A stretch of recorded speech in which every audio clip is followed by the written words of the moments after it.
真的不愿意见爸爸最后一面吗？阿华，番后才会进入的假死状态。一旦进入灵魂，它可以带你去宇宙任何一个地方。要，而且宇宙也并不和平。我们要去见一个人，包括雨魔星，包括主人这样强大的，我绝对不允许。现在别无他法，只能一试。金角巨兽，连你也没有办法吗？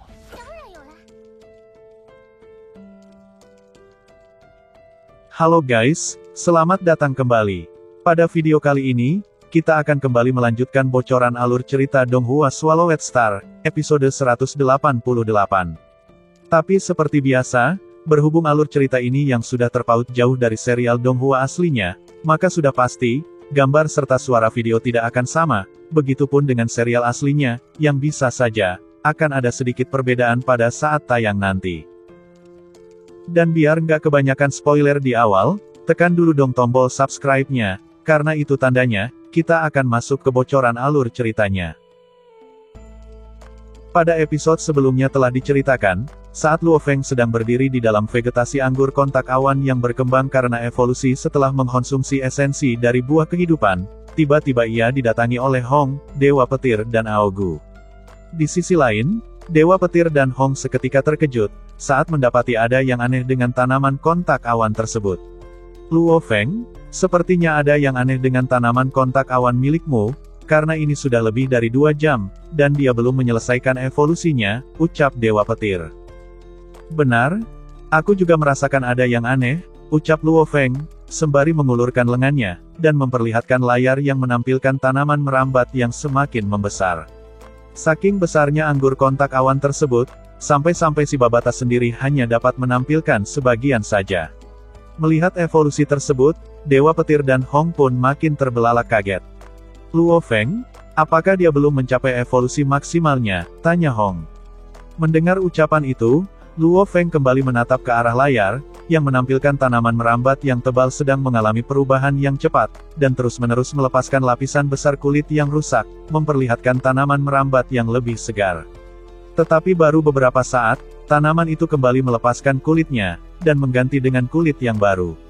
Dan makin lama, seiring berjalannya pergantian kulit tersebut, membuat tanaman itu semakin membesar, hampir seperti benih pohon yang tumbuh menjadi pohon besar hanya dalam waktu 2-3 jam saja.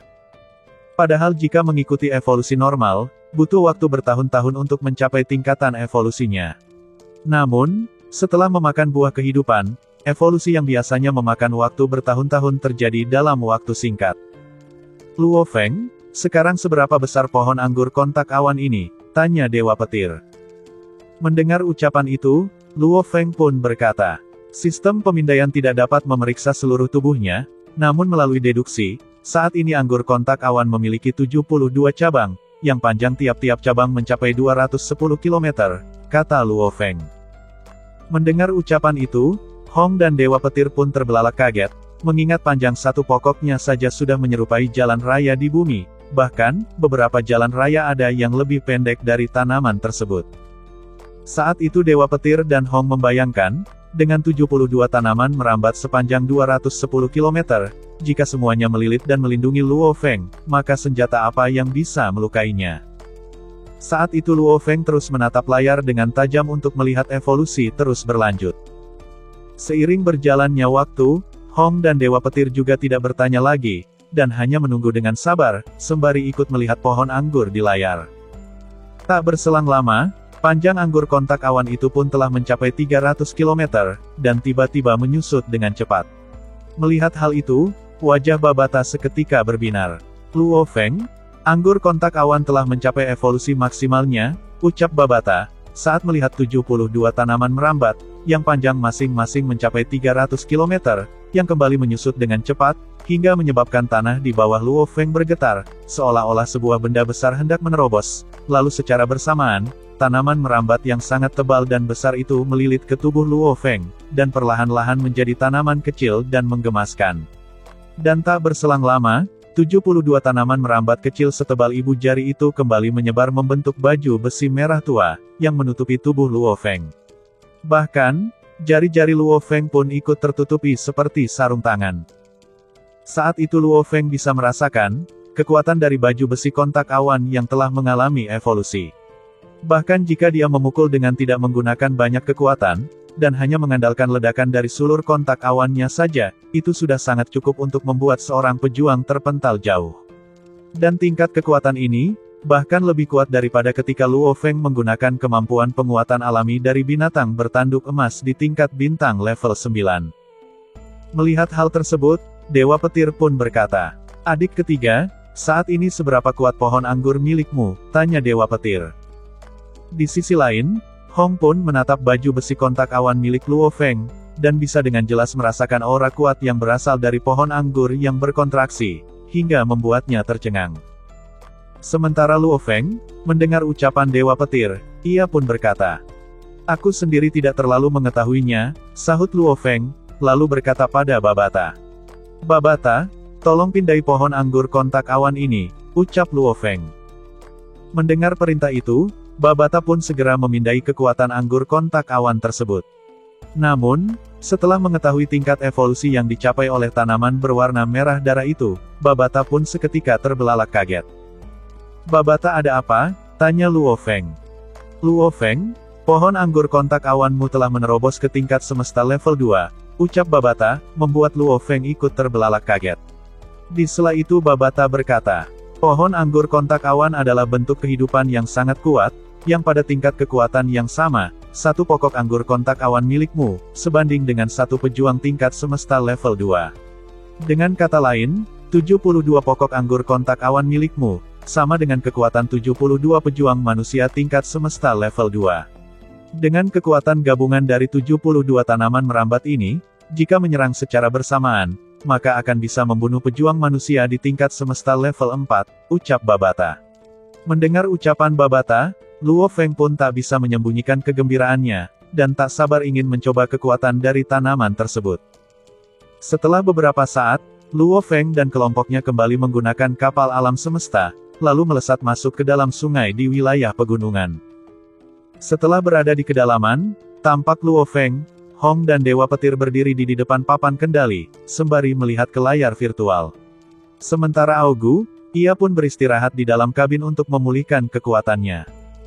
Setelah beberapa saat, Luo Feng pun berkata, "Gunakan sistem pemindaian terbesar, untuk memindai dunia di dalam dunia," perintah Luo Feng. "Ya Tuan," sahut IAI kapal yang menjawab dengan hormat. Kapal ini dianggap sebagai persediaan, yang Babata sendiri tidak melakukan penyesuaian apapun. Dengan kata lain, IAI kapal alam semesta ini masih merupakan standar pabrikan. Tak berselang lama, muncul layar yang menampilkan pemandangan besar dunia di dalam dunia. Di sela itu Dewa Petir berkata, "Luo Feng, seberapa luas area pemindaian kapal ini?" "Sekitar 100.000 kilometer," sahut Luo Feng sembari tersenyum. Mendengar ucapan itu, Hong pun berkata, "Itu sungguh area pemindaian yang cukup luas," ucap Hong, sembari menggelengkan kepala. Dalam novel dijelaskan, semua kapal alam semesta memiliki peralatan pemindaian yang jangkauannya sangat luas, yang bertujuan untuk mendeteksi sebuah kapal penjelajah alam semesta lain yang akan tiba di sebuah planet. Namun, peralatan pemindaian ini sendiri masih sangat primitif, karena hanya dapat memberikan perkiraan populasi, dan tidak dapat memindai mineral planet, ataupun kekuatan dari seorang pejuang dengan akurat. Karena sistem pemindaian ini sendiri berfokus pada luas area dan ukurannya. Beda halnya dengan peralatan pemindai yang dimiliki oleh Babata, meskipun hanya memiliki area 20 km, namun dapat memindai konstruksi mineral planet, kekuatan manusia, tingkatan lapisan baja, material, kemampuan mental manusia, dan lainnya, yang semuanya dihitung dengan detail dan sangat spesifik. Di sela pemindaian tersebut, tiba-tiba IAI kapal berkata, "Tuan, ada 32.169 manusia di daerah ini, yang sedang mengejar tim kecil." Mendengar ucapan itu, seketika mata Luo Feng tampak berbinar sembari berkata, "Tunjukkan gambar spesifiknya," ucap Luo Feng memerintahkan.